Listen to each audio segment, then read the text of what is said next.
A graça e a paz da parte do nosso Senhor Jesus Cristo, amém? Oremos ao Senhor, Santo Deus, em nome de Jesus, nós estamos na Tua presença, aqui está a Tua casa, meu Deus, Teus filhos, ávidos para ouvir a Tua palavra, meu Deus. Então manda uma palavra do Teu trono para cada coração. O Senhor conhece cada necessidade que cada um de nós precisa. Então alimenta, Senhor, a nossa sede e a nossa fome da Tua palavra nessa noite, Senhor.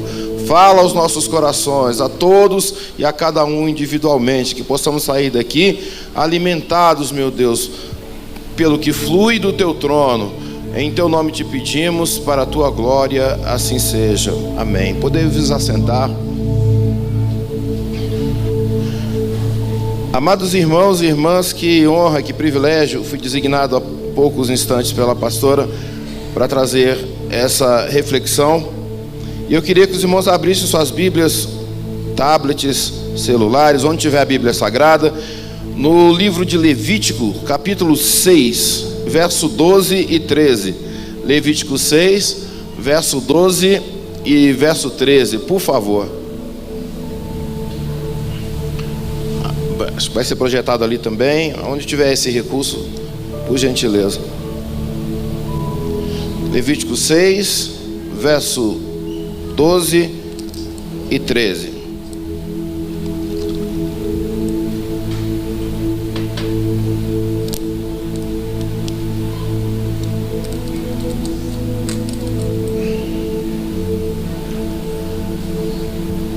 Diz assim a palavra de Deus: o fogo, pois, sobre o altar arderá nele, não se apagará, mas o sacerdote acenderá a lenha nele cada manhã, e sobre ele porá em ordem o holocausto, e sobre ele queimará a gordura das ofertas pacíficas.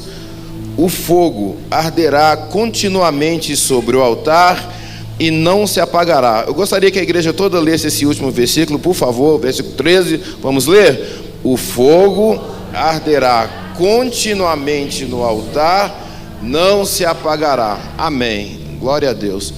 Amados irmãos e irmãs, esse texto ele diz a respeito da lei dos holocaustos. O Levítico foi um livro escrito, sobretudo para Arão, para os seus filhos, que o assessoravam no sacerdócio, e também para os levitas. Levitas eram pessoas que trabalhavam no templo, cuidavam do templo, limpavam, cantavam. Eles eram os serviçais mais próximos dos sacerdotes. Hoje em dia, a palavra levita significa quem toca, né? Não necessariamente só isso, né? Eles eram pessoas que cuidavam efetivamente do templo, das coisas do templo. Então, eles que mantinham as indumentárias dos sacerdotes em ordem, eles que tinham acesso, né, ao fogo, para que o sacerdote pudesse manter o fogo sempre aceso. Eles cuidavam das miudezas do templo. Hoje, levita não faz muito sentido, né? Embora fale-se muito em levita por aí, levitas eram da tribo de Levi. Até às vezes alguém me pergunta: irmão, você é levita? Eu falo: não, nunca levitei, né? Eu sou cristão, eu sou de Deus, né? Levita não faz muito sentido, mas fala-se muito por aí. Mas então esse livro foi escrito para trazer, irmãos, o ordenamento de como cultuar o Senhor nosso Deus e da santidade do Senhor nosso Deus, que Deus é totalmente santo, e a santidade do Senhor, ela chega a consumir. A santidade do Senhor, ela chega a derrubar um homem. A santidade do Senhor, ela chega a matar um homem. Deus é tão santo que ao chegar na presença do homem, o temor é de morte. Assim aconteceu com Isaías: eu vou morrer porque eu vi o Senhor, eu vi a santidade do Senhor. Assim aconteceu com João na ilha de Patmos, que quando ele teve a visão e viu o Senhor, ele caiu como morto aos seus pés. Deus, o nosso Senhor, quem nós servimos, é santo, santo, santo. E a sua santidade, ela é avassaladora com relação ao pecado, e ela pode destruir, ela pode construir, porque nós servimos a um Deus que é criador dos céus, da terra e de tudo o que nele há. Mas falando a respeito do culto ao fogo, isso é muito antigo. Vou fazer uma introdução muito breve, eu sempre gosto de trazer um pouquinho de história. Uma das religiões mais antigas que se tem notícia é o culto aos mortos e depois o culto ao fogo. A cidade antiga, né, um livro escrito por Fustel Colland, ele vai trazer essas referências bem antes dessa história moderna que a gente conhece. O fogo, por ser fascinante, todo mundo tem fascínio pelo fogo, mas por ser fascinante ele foi considerado um deus. E todas as casas, inclusive os templos, eles tinham que ter uma pira. Todas as casas gregas, as casas romanas, precisavam ter uma pira. E nessa pira era colocado um fogo. E esse fogo, ele tinha que estar permanentemente aceso nos altares da igreja e também em cada casa. A destruição daquele fogo, o apagar daquele fogo, significaria a morte do Deus. Então ele era considerado um Deus. As pessoas, antes de comer, elas pegavam as primícias do que ia comer e colocavam lá no fogo para queimar, porque eles estavam oferecendo ao Deus. Não podia pôr coisa de qualquer jeito, coisa suja. Os próprios gravetos que eram colocados para manter aquela chama acesa, teria que ser graveto selecionado, não podia botar lixo para acender o fogo sagrado. Era o culto doméstico. Então os lares tinham aquela pira com fogo sempre aceso, e também os altares. No caso dos altares, o sacerdote era responsável por manter continuamente aquele fogo aceso. Então eles acreditavam que se aquele fogo apagasse, o Deus morria, ou então a família teria acabado. Isso era tão sério que originou inclusive os casamentos. Os casamentos, as famílias eram unidas pelo fogo sagrado, pelo culto sagrado, pela religião sagrada. Quando o rapaz ia casar, ele chegava na casa do pai da noiva e tinha aquele cerimonial, e uma das coisas, ele tinha que levar o fogo simbólico, o fogo para a pira que ele ia montar na sua próxima família, e ele era o responsável por manter aquele fogo sem deixar o fogo apagar. Então a coisa mais importante num casamento era a transferência do fogo simbólico para a casa de quem iria casar. Então essa cultura é uma cultura extremamente antiga. Só que eles cultuavam o fogo como um Deus. E Deus sempre se incomodou com que tivesse um outro Deus além dele. E nessa instituição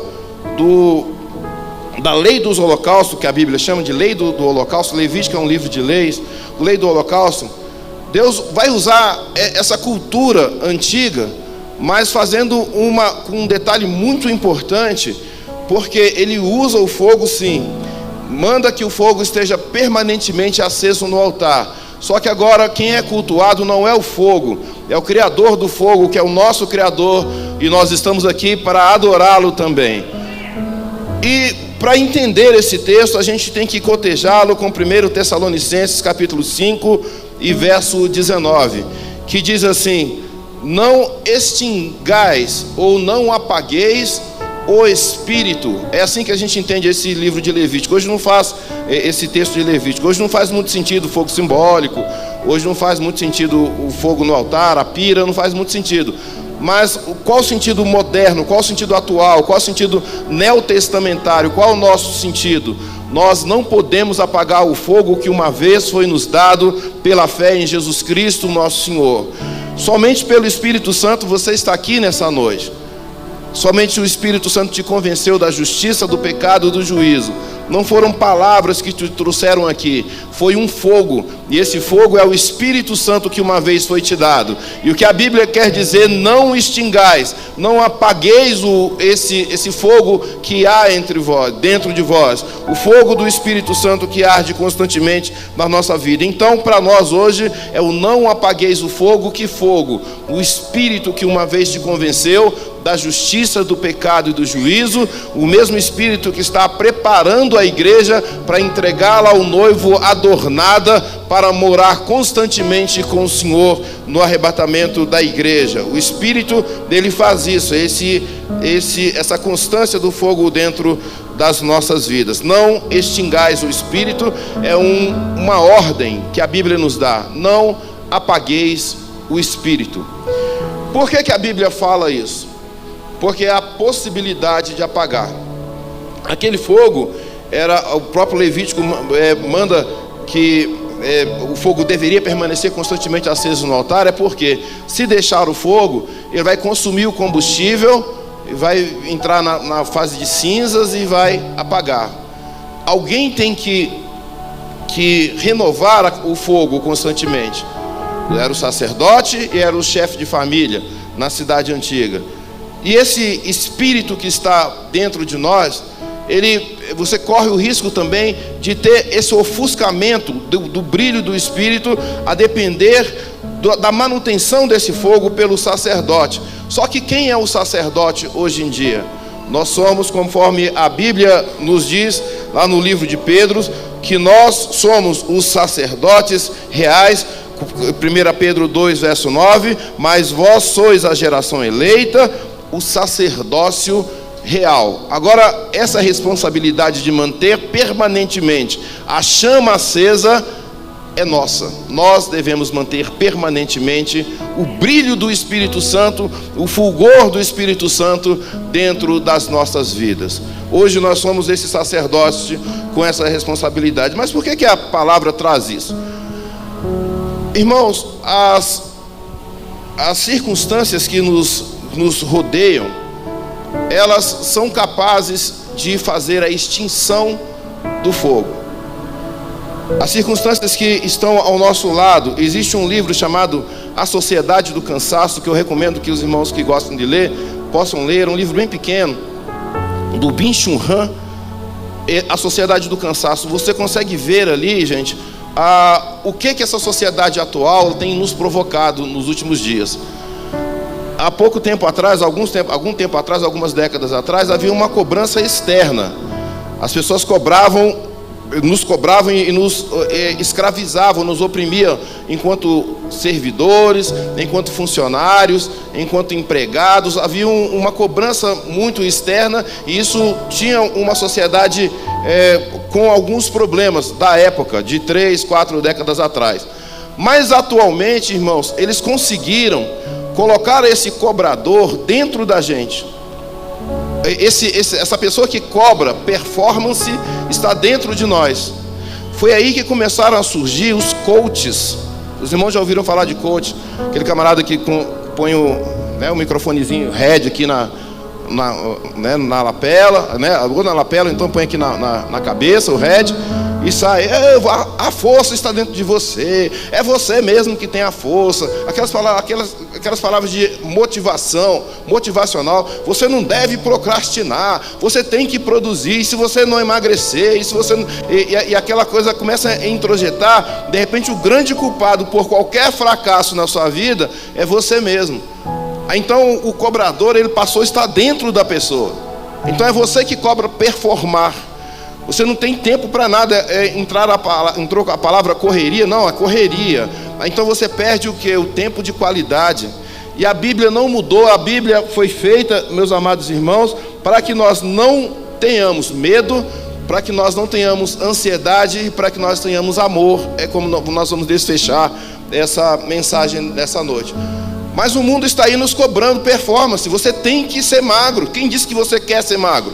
Mas estão fazendo você cobrar que tem que emagrecer, que tem que fazer musculação, que tem que fazer isso, aquilo, outro, e vão enchendo o seu dia. E o que aconteceu? Eles levaram o Brasil a ser a nação com o maior índice de ansiedade patológica do mundo. O Brasil, o maior índice de ansiedade patológica do mundo. São 9,3% dos brasileiros, só os que foram no psiquiatra, que deixaram registro, que a OMS registrou lá, computou. 9,3% dá 18,6 milhões de brasileiros com ansiedade. E o que é ansiedade? É aquele excesso de futuro. Você não sabe o que vai acontecer amanhã.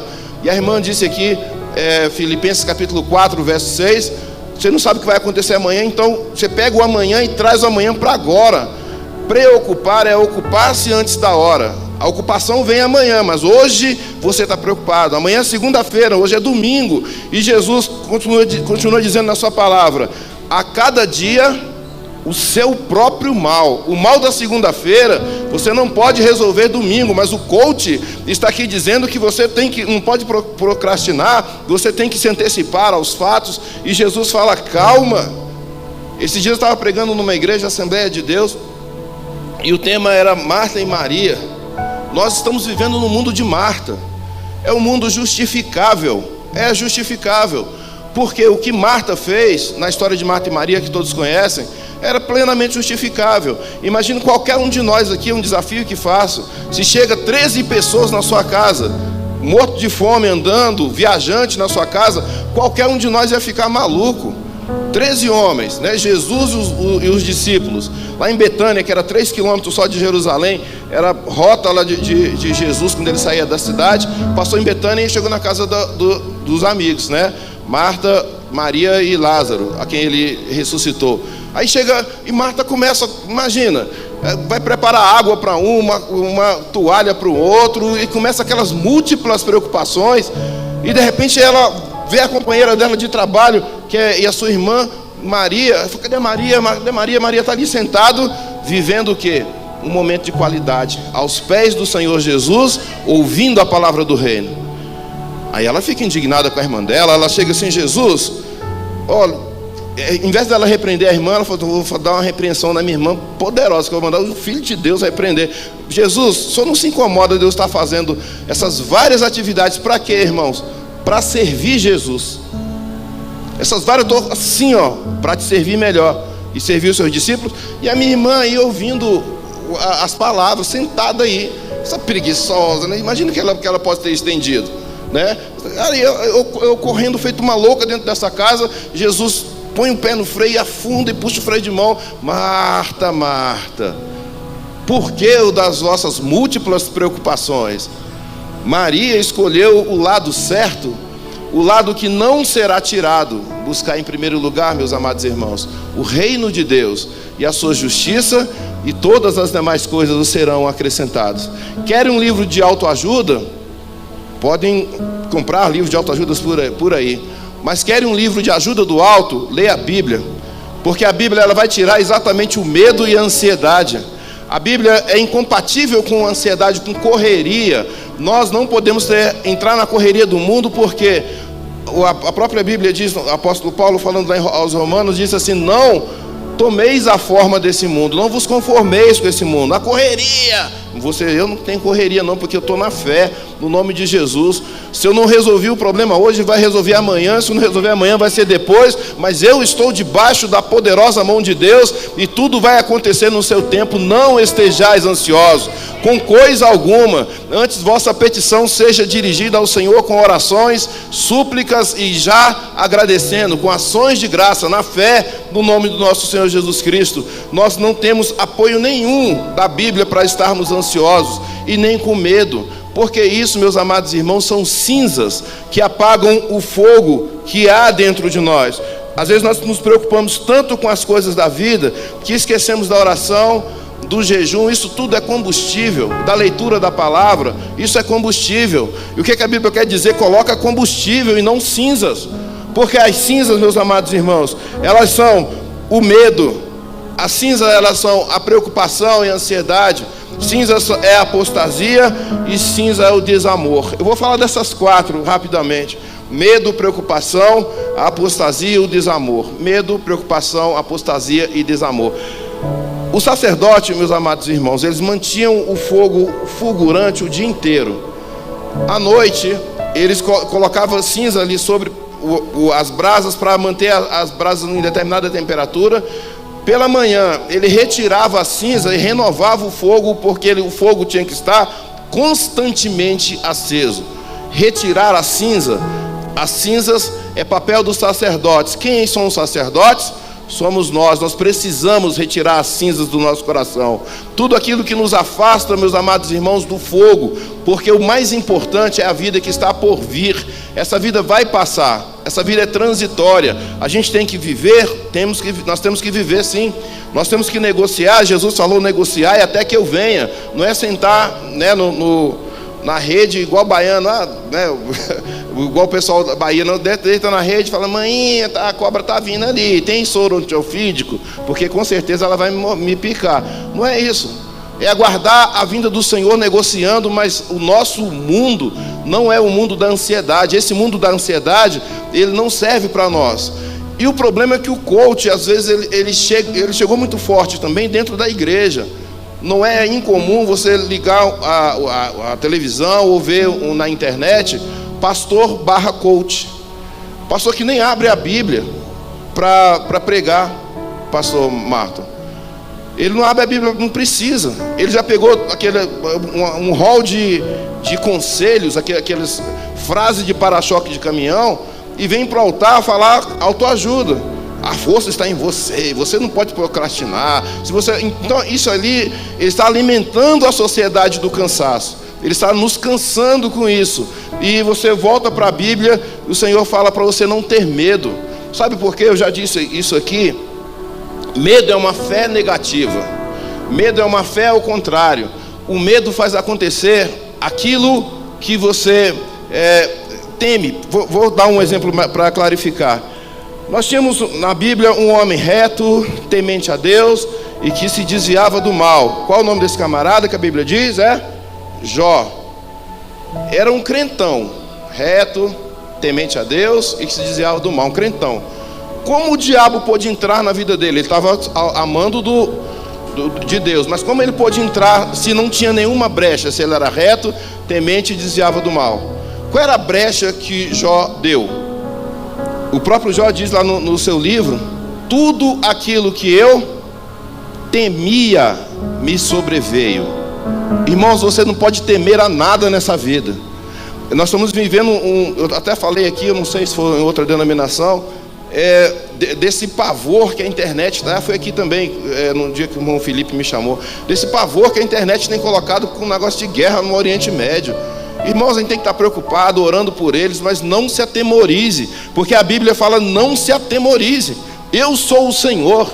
Sabe quem é o criador do mal, irmãos? Vamos ler Isaías capítulo 45, esse aí eu faço questão, pode projetar para mim, por favor. Isaías 45, 7.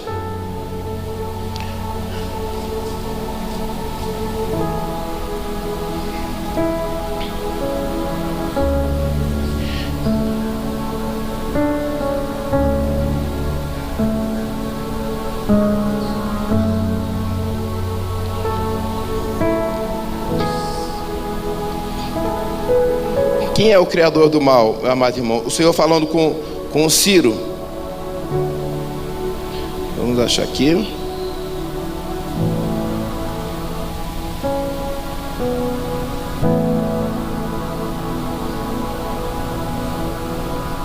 Olha aqui só, está aqui projetado: eu formo a luz, eu crio as trevas, eu faço a paz. Quem cria o mal? O Senhor. Eu crio o mal, eu, o Senhor, faço o quê? Tudo está subordinado ao Senhor, inclusive o diabo. Não tenha medo de nada, porque nós adoramos o Criador de todas as coisas. O mal serve a Deus, o mal está debaixo do controle de Deus. O mal não tem autonomia, o diabo não tem autonomia. Quero tocar em Jó, vai pedir para Deus. Quero tocar em Pedro, vai pedir para Jesus. Deus deixou porque quis o diabo tocar em Jó, mas Jesus proibiu o diabo de tocar em Pedro, porque o mal é subordinado, Satanás é subordinado, e nós não servimos a criatura, nós servimos ao Criador. Então não vos atemorize, não estejais ansiosos com coisa alguma. O Espírito Santo está falando com alguém aqui nessa noite que está com ansiedade muito grande. Deixe a sua ansiedade no altar hoje.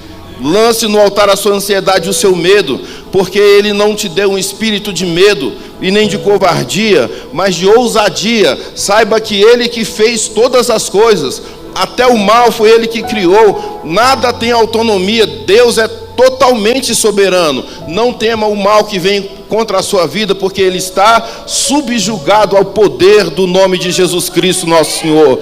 É ao Senhor Jesus que nós devemos nos ajoelhar, porque a palavra diz: sujeitai-vos, pois, quem? A Deus. Resistir ao diabo e ele vai fugir. Você tem que sujeitar só a Deus. Não se sujeite à sua enfermidade, não se sujeite ao seu problema, não se sujeite à sua preocupação, porque tudo é criatura e nós servimos ao Criador. Lá no início eles adoravam o fogo como se o fogo fosse Deus. Deus falou: não terás outros deuses diante de mim. Use o fogo, mas para me cultuar, porque eu, o Senhor, faço todas as coisas. Ele cria todas as coisas. Todas as situações estão debaixo do controle de Deus. Se Deus quiser, Ele pode. Alguém tão iluminado, era um leproso, tão iluminado. Jesus estava descendo do Monte das Oliveiras, daqueles sermões bonitos lá de Mateus 5, 6 e 7, descendo do Monte das Oliveiras, grande multidão. Aí de repente o leproso chega: não tem nada a perder mesmo, posso ser apedrejado aqui, mas se eu não for apedrejado, morrer de pedrada, eu vou morrer com a lepra, então eu vou entrar no meio dessa multidão. Ele entrou no meio da multidão, chegou aos pés do Senhor Jesus, adorou o Senhor e falou assim: Jesus, se queres, podes. Isso é maravilhoso. O nosso querer não é poder, mas o querer de Jesus é poder. Se Jesus quiser, Ele pode. Se Jesus quiser, Ele pode. É saber disso. Se não está acontecendo, é porque às vezes Jesus não quer. Porque se Jesus quiser, Ele pode. Ele pode andar sobre as águas, Ele pode multiplicar os pães, Ele pode abrir o mar, Ele pode falar para o vento: aquieta-te, e o vento se aquieta. Se queres, podes. Esse é o Senhor a quem nós servimos. E quando nós sabemos quem é o Senhor a quem nós servimos, nós perdemos a preocupação. E essa cinza sai das nossas vidas, porque a cinza do medo, ela não pode nos derrotar, meus amados irmãos e minhas irmãs. Então, medo, primeira fonte de cinza que temos que tirar da nossa vida. Cristão não pode ter medo de nada. Aí fui ao médico, e o médico me diagnosticou com uma enfermidade. Você vai dizer: se o Senhor Jesus quiser, Ele pode me curar, e eu não vou ter medo disso no nome de Jesus. Crente não é para andar com medo, não pode andar com medo, porque isso é cinza que apaga o fogo, e o fogo deve estar continuamente aceso dentro do nosso altar. Quem é o altar? Somos nós. Não sabeis vós que sois o templo do Espírito Santo, e que o Espírito Santo habita em vós? Hoje o altar não é físico, hoje o altar é espiritual, é o nosso coração, e o fogo precisa estar constantemente ligado no nosso coração. Então o medo sai no nome do Senhor Jesus. Fala isso comigo: medo sai no nome de Jesus. Em nome do Senhor Jesus. O medo tem que sair no nome do Senhor Jesus. E a preocupação é antecipar a cada dia o seu mal. Jesus usou um raciocínio lógico. Ele falou assim: qual de vocês, por mais preocupados que vocês estejam, conseguem aumentar um côvado na sua altura? Um côvado dá 45 centímetros, 2 palmos e um pouquinho. Qual de vocês consegue ficar mais alto só porque está preocupado? Isso significa o seguinte: a preocupação de vocês não altera o estado das coisas, não muda nada. A preocupação de amanhã, com o ano que vem, com o Hamas, com Israel, com o que quiser, não muda a história. A gente fica assistindo às vezes Cidade Alerta assim, rangendo os dentes: tirar a tripa de um cara lá em São Paulo para fora, o que eu posso fazer com isso? Isso altera em quê? Eu vou ficar mais doente ainda. E a sociedade está doente, meus amados irmãos. 9,3% dos brasileiros que foram ao psiquiatra, 18,6 milhões de pessoas nos consultórios de psiquiatra doentes com ansiedade. A criança, ela antes de ir para a escola, ela estuda à tarde, aí de repente ela liga no TikTok, aí está ali no TikTok 15 segundos, ele está falando de avião, o próximo 15 segundos está falando de abacaxi, aí no outro 15 segundos está falando de roupa suja, e no outro está falando de sapato velho. Não tem nada a ver uma informação com outra, e a criança começa a se cansar, e ela chega na sala de aula já esgotada. É a sociedade do esgotamento, a sociedade do cansaço. E a Bíblia fala: não se conforme com esse mundo. Porque às vezes quando a gente vê não vos conformeis com esse mundo, a gente pensa cachaça, cigarro. Não estou conformando com esse mundo, porque eu não fumo, porque eu não bebo. Não, o mundo é esse sistema que está ao nosso redor. É o sistema. O mundo não é cachaça, cigarros, não é nada disso. Às vezes o mundo está dentro da igreja, dentro do microfone, dizendo assim: não, você tem que produzir. Se você não estiver prosperando é porque Deus não está com você, na teologia da prosperidade. Então você tem que prosperar, você tem que ter mansão, casa, misericórdia se você mora no barraco, não sei o que lá. E, sabe, isso acaba funcionando. Você começa a fazer umas cobranças e esquece que o Todo-Poderoso é quem controla todas as coisas. E nós estamos debaixo da sombra do Altíssimo. E não deixa nada te estressar, meus amados irmãos. Crente não pode ser estressado. Ah, mas eu sou estressado por natureza. Então hoje, no nome de Jesus, nós ministramos a cura contra o estresse aqui no nome do Senhor Jesus. Você que não consegue dormir, meu amado irmão, à noite tem dificuldade para dormir, no nome de Jesus, se você crê na palavra que sai do altar, acaba hoje a sua insônia no nome do Senhor Jesus Cristo. Porque você não pode estar sujeito a essas coisas, porque Deus que criou o sono dos justos, Ele vai te alcançar. Em paz me deito e logo pego no sono, porque o Senhor está comigo. É isso que Ele ministra sobre a sua vida: sono de qualidade, tempo de qualidade. Não deixe de estar com seu filho, meu amado irmão, sua filha, sua esposa. Não deixe de ter tempo de qualidade. Não deixe de ler a Bíblia. Não deixe de fazer as coisas que você deve fazer, porque nós não somos desse mundo. O mundo está nesse caminho, eu vou nesse aqui porque eu não tenho nada a ver com esse mundo e eu não vou tomar a forma desse mundo. Está todo mundo na correria, eu estou na paz no nome do Senhor Jesus. É para trabalhar? Trabalha, faça o que você puder fazer. O que você não puder fazer, o Criador de todas as coisas faz. Ele diz ali: eu, o Senhor, faço todas as coisas. Tudo está subordinado ao Senhor, nosso Deus, a quem nos adoramos. Falamos do medo, da preocupação, para ser breve no meu tempo, já partindo para o final.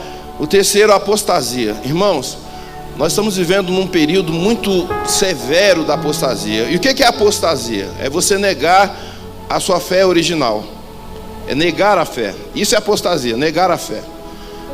Você aprendeu o que aprendeste, o primeiro ensinamento, os rudimentos da sua fé, quando você era novo convertido.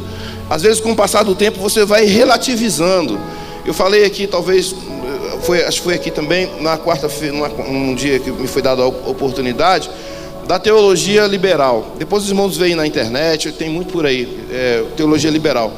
E ela tem me tomado força. Ela foi muito, muito forte no século XVIII, mas ficou frangalhos dessa teologia liberal, e hoje ela é colocada dentro dos templos também, como uma teologia que ela relativiza tudo o que está na palavra de Deus. Por exemplo, não é possível que Adão e Eva tenham existido. Não é possível que o Mar Vermelho tenha aberto, porque a ciência, ela coloca isso como improvável. Não é possível que Jesus tenha andado sobre o mar por causa da lei da gravidade que sempre existiu. Não é possível que Jesus tenha multiplicado os pães, porque pão não gera pão. Não é possível que a virgem tenha concebido e dado à luz a um filho. É isso que essa teologia tem passado. Ela relativiza o sobrenatural da palavra de Deus. Mas a própria palavra de Deus diz o seguinte: seja Deus verdadeiro e todo homem mentiroso.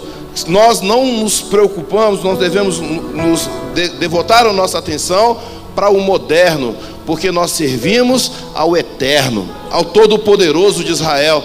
Então essas coisas vão entrar, meus amados irmãos. Nós precisamos estar blindados para não nos conformar com essas coisas. E alguém vai dizer: realmente tem lógica, não faz sentido os 5 pães e 2 peixinhos alimentar 5.000. Acabou a tua fé. Essa é a apostasia. E a Bíblia diz, a Bíblia diz que o Espírito diz, 1 Timóteo 4:1, mas o Espírito expressamente diz que nos últimos tempos apostatarão alguns da fé, dando ouvidos a espíritos enganadores e a doutrinas de demônios. A gente tem que ter muito cuidado, porque agora ficou fácil. Antigamente, irmãos, as coisas eram restritas, o conhecimento era restrito a 4 paredes. Eu, por exemplo, quando eu comecei a tocar a guitarra, foi assim, violão lá, foi assim, eu, ávido para poder aprender a tocar, aí chegava alguém na igreja com violão, e quem sabia um pouquinho, ele virava as costas para você não ver o acorde que ele estava fazendo, para você não copiar o acorde dele, sabe, era uma mediocridade. Aí você ficava rodando o músico para você ver ele fazer um acorde para você copiar. Era precário esse tempo. Hoje você estuda com Joe Satriani, guitarra dentro da sua casa, bateria, com quem você quiser, você pode estudar. Então a internet, ela rompeu essas barreiras de parede. Então hoje você tem o luciferianismo dentro da sua casa, a pregação luciferiana do satanismo dentro da sua casa, tentando passar uma ideia de que é comum. Quando ele começa a massificar a questão de Satã, tem um rapaz bem famoso lá em São Paulo, que ele está com a consciência de fazer o que nós fazemos com o Evangelho em cima do luciferianismo, né? O mestre Jonan, ele tem essa consciência. Eu quero passar igual os evangélicos passam.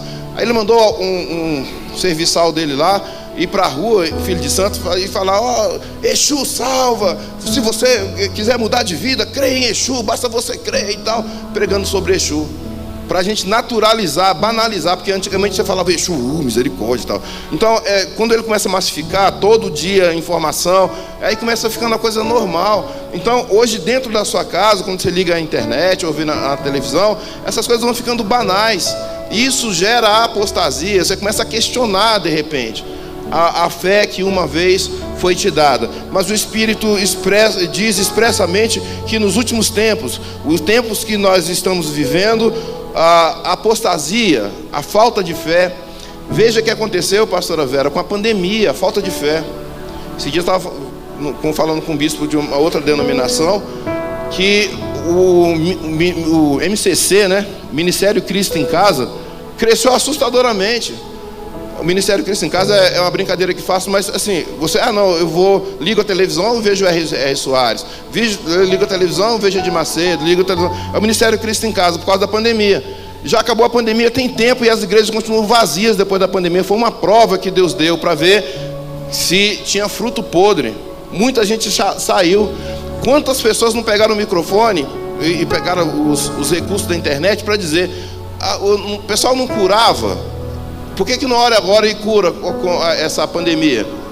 Por que ninguém levanta a mão e fala: a partir de hoje, segundo a minha palavra, conforme Elias falou que não ia chover mais, está extinta o Covid na face da terra? E começou, aí os crentes estavam conformando com isso. Muitos crentes falando, né?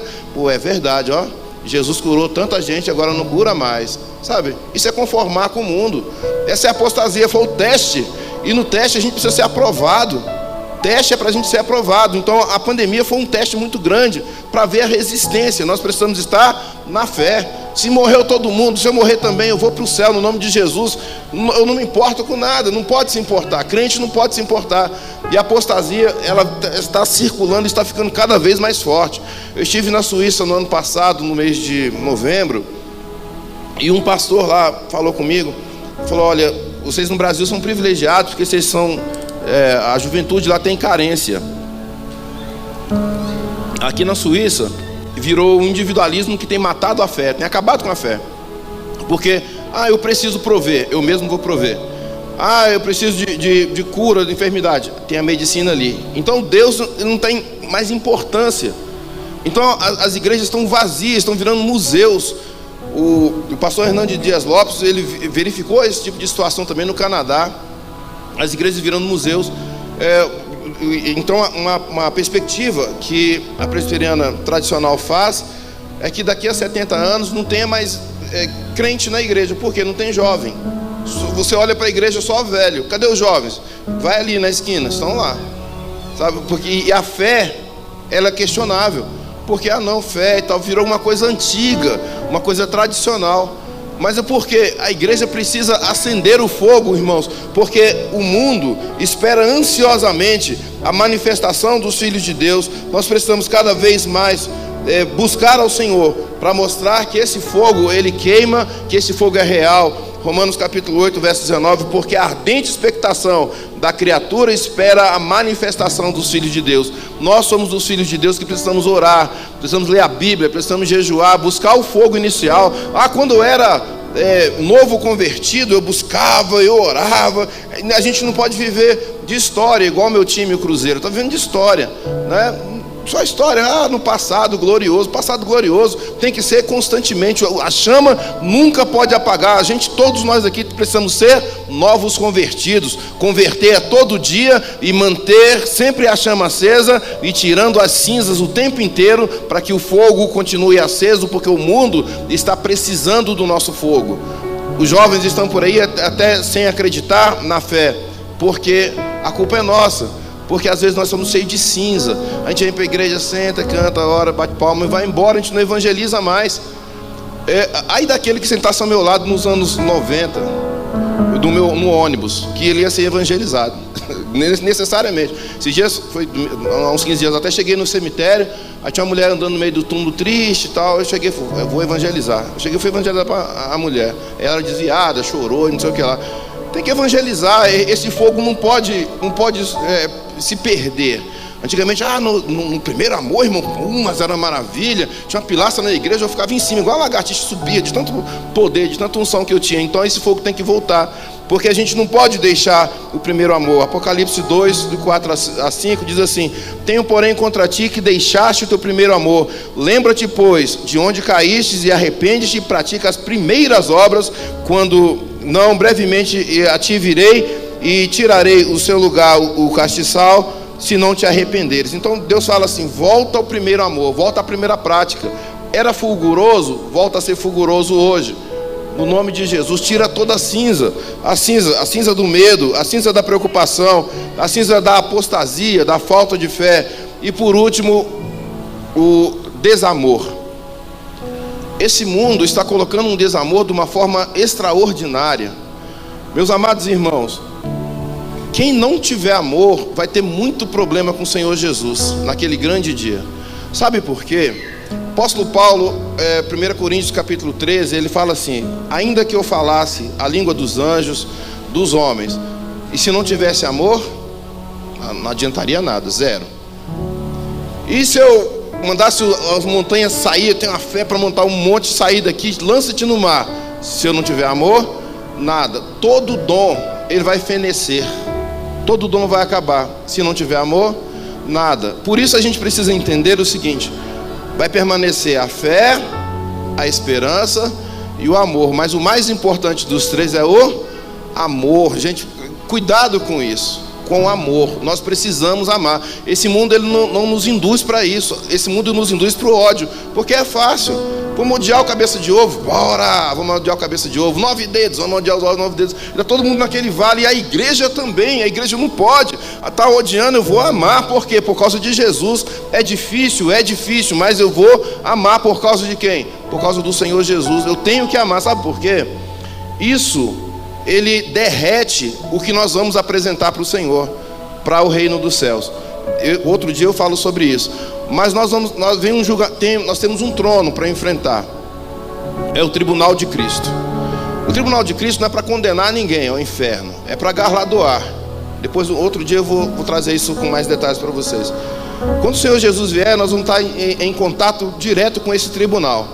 E lá as pessoas vão chegar com 6 tipos de obras.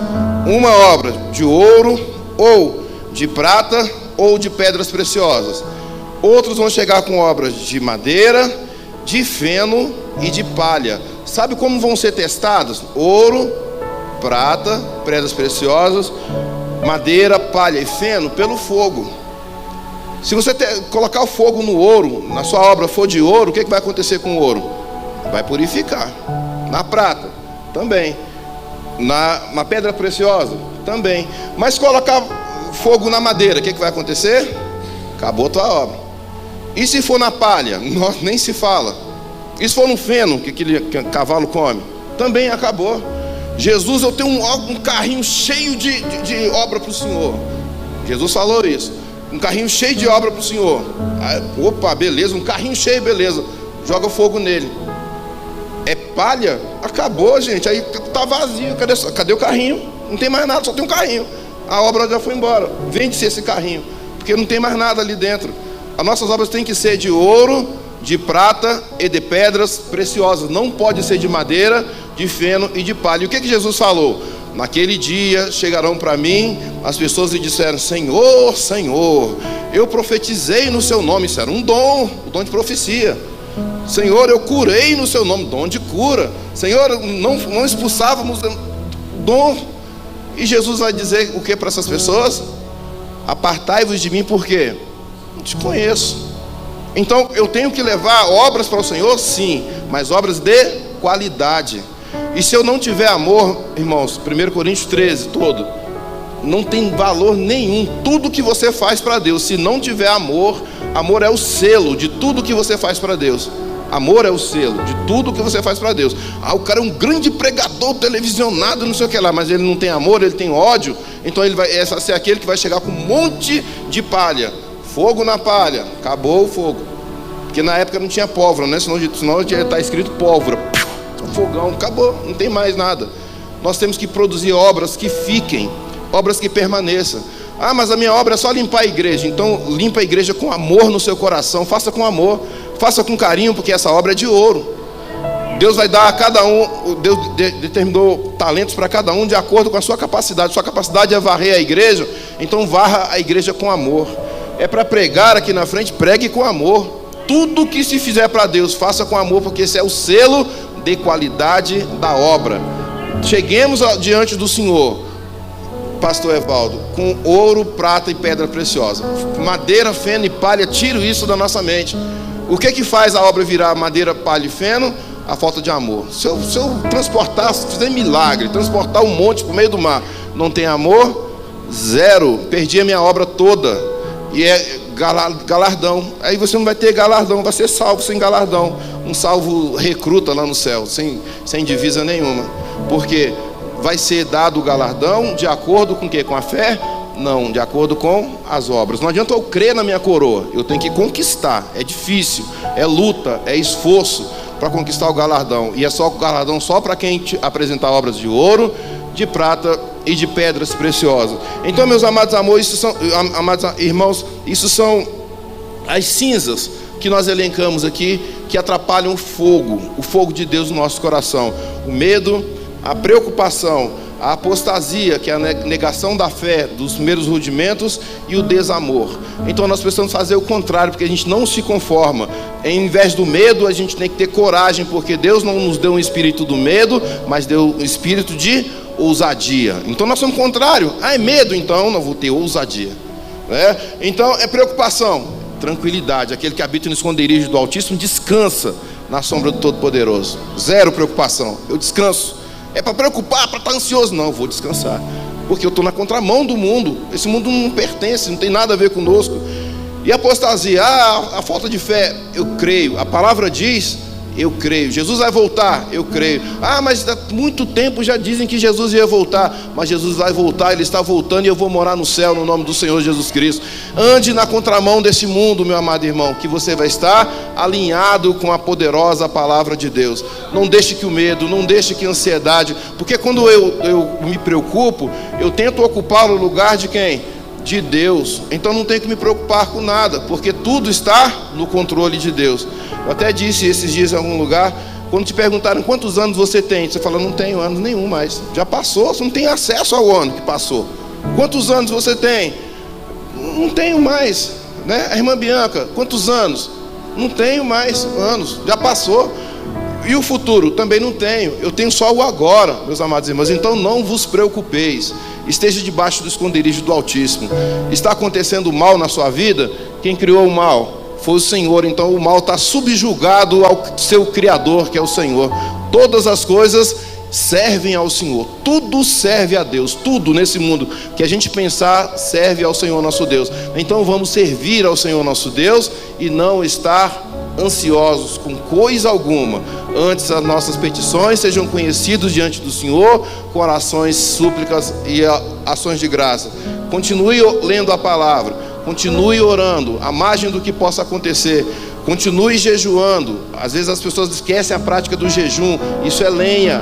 Oração, jejum, a súplica, a leitura da palavra, o momento que você tem com Deus a cada dia, isso é lenha para a fogueira. É o nosso compromisso manter acesa a chama do Espírito Santo na nossa vida, porque o mundo está precisando de ver uma igreja brilhante.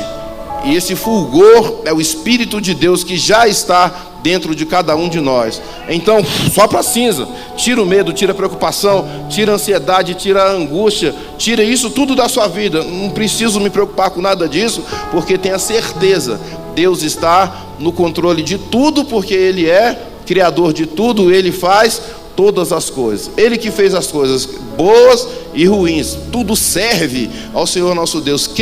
A quem Deus serve? A ninguém. E todas as coisas servem ao Senhor nosso Deus. É um alto privilégio servir quem criou todas as coisas. Eu, o Senhor, faço todas as coisas. E Ele coloca um anjo poderoso ao lado daquele que o teme, e esse anjo livra de todo o mal. Então você tem que fechar sua casa, feche sua casa, mas saiba que quem guarda a sua casa é quem criou todas as coisas. Você tem que proteger os seus filhos, proteja os seus filhos o melhor possível, mas sabe quem protege seus filhos de verdade? É quem criou todas as coisas. Você tem que conquistar na sua vida, lutar e vencer, mas quem vai à sua frente? É o Senhor que criou todas as coisas. Você está na sombra dele, Ele vai à sua frente, abrindo os caminhos, quebrando as portas e os ferrolhos e garantindo para você a vitória. Então, por que se preocupar? Entregue os seus caminhos ao Senhor, confia nele e tudo Ele fará. Tire a cinza do seu coração, ó sacerdote. Tira a cinza de sobre esse fogo. Deixe o fogo aparecer. Voltemos a ser novos convertidos. Voltemos ao primeiro amor. Entregue-se ao Senhor completamente e seja fulgurante na presença do Senhor nosso Deus. Então comece hoje, comece na próxima semana, comece hoje. Saiu aqui da igreja, não, eu vou fazer uma leitura de qualidade aqui, vou ler o livro de João, eu vou ler o livro de Romanos, eu vou começar a ler a palavra de Deus igual eu lia quando eu era novo convertido. Quando eu era novo convertido, eu dormia na igreja fazendo jejum, fazendo consagração dentro da igreja. Volta às velhas práticas. Essas são práticas boas, prática do reacender o avivamento do Senhor que está dentro de nós. Se todo mundo se imbuir dessa missão, o avivamento virá sobre a face da terra e ninguém vai impedir o fogo do Senhor. O fogo tem que sair da igreja Betel e incendiar essa cidade no nome do Senhor Jesus. Se cada um de nós, eu vou ativar o fogo que há dentro do meu coração, nós faremos um grande incêndio aqui e ninguém vai nos parar no nome do nosso Senhor Jesus Cristo. A sociedade, as pessoas estão esperando ansiosamente pelo incêndio que sai da igreja Betel. Responsabilidade de todos os betelinos, sair inflamando essa cidade. Prega igual você pregava no início, jejua igual você jejuava no início. Mantenha constantemente o fogo de Deus no altar que é o teu coração. Que Deus os abençoe abundantemente. E agora, no nome de Jesus, aqui do altar sai para a sua vida poder de Deus. Sai cura para a sua vida no nome do Senhor Jesus Cristo. Sai prosperidade para a sua vida.